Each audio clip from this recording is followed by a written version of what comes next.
100 शब्द प्रति मिनट गति का डिक्टेशन। Yes, start. कोरोना संकट के बीच कई राज्यों ने श्रम कानूनों को नरम करने अथवा उन्हें कुछ समय के लिए स्थगित करने के कदम उठाए हैं, लेकिन केवल ऐसे ही कदमों से न तो निवेश आएगा और न ही रोजगार सृजित होंगे।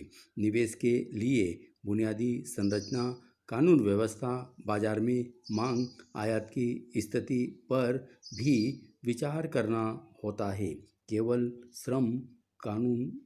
श्रम सुधार सफल नहीं होंगे। स्वीडन में श्रम कानून सख्त होने के बावजूद रोजगार सृजित हो रहे हैं, जबकि कनाडा में श्रम कानून नरम किए जाने के बाद भी वहाँ रोजगार में गिरावट आ रही है।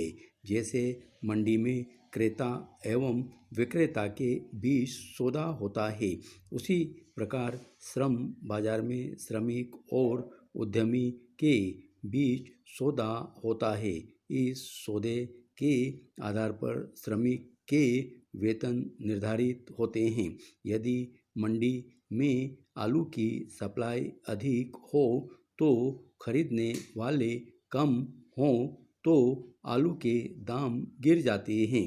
इसी प्रकार जब अर्थव्यवस्था में श्रम की सप्लाई अधिक हो और मांग कम हो तो वेतन कम हो जाते हैं। अपने देश में श्रम की अपार सप्लाई है और अर्थव्यवस्था कमज़ोर है, इसलिए वेतन में गिरावट के आसार हैं।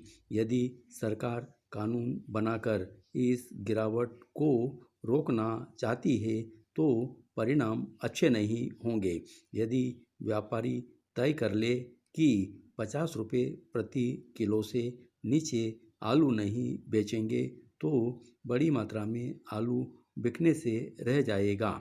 इसी प्रकार यदि सरकार वेतन को कृत्रिम रूप से ऊंचे स्तर पर लाती है तो उद्यमी श्रमिक के स्थान पर मशीन का उपयोग करेंगे और श्रम की मांग कम हो जाएगी और श्रमिक बेरोजगार हो जाएंगे। एक चीनी मिल 40 वर्ष पहले 2000 टन गन्ने की पेराई एक दिन में करती थी। तब वहाँ लगभग 2000 श्रमिक काम करते थे।